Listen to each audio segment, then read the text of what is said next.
Predstavnici zdravstvenog sektora u distriktu na današnjem sastanku u gradskoj vijećnici razriješili su niz pitanja, počev od onih finansijske prirode, ali i o tome kako pacijente iz distrikta Brčko staviti na nacionalnu listu čekanja u zdravstvenim ustanovama u inostranstvu, prije svega u Barseloni i Tuluzu. Naravno da su na sastanku razmatrana i neka pitanja koja su ostala neriješena, ali ona će morati da sačekaju ministarsku konferenciju BiH o zdravstvu, na kojoj će 1. decembra u Sarajevu biti predstavljeno sve ono što otvorena mreža namjerava da uradi.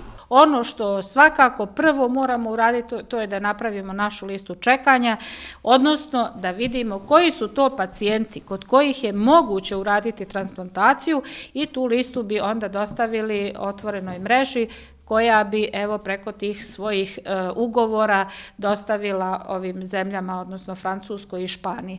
Već na narednoj sjednici o dometima današnjih preliminarnih razgovora biće upoznata vlada koja će donijeti konačan stav po ovom pitanju. Ja moram napomenuti da smo mi sigurno za svaku pomoć pacijentima i da ćemo se maksimalno truditi sve što je do nas da uradimo.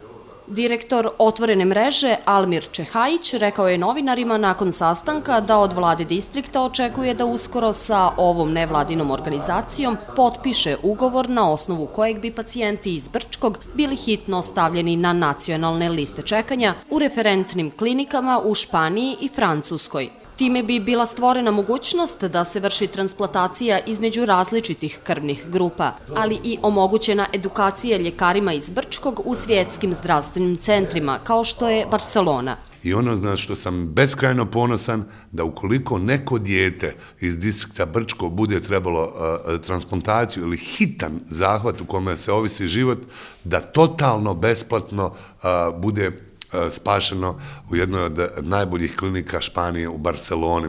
Kako je rečeno nakon sastanka, posredstvom otvorene mreže pacijentima iz Bosne i Hercegovine omogućuje se da im se transplantira bubreg, jetra ili neki drugi organ po petostruko nižim cijenama od realnih u velikim svjetskim medicinskim centrima. Obrazlažući takvu mogućnost, Čehajić je precizirao da klinika u Barseloni raspolaže posebnim novčanim fondom namijenjenim za spasavanje života djece koja dolaze iz zemalja gdje ne postoje specijalizovane medicinske ustanove za transplantaciju organa.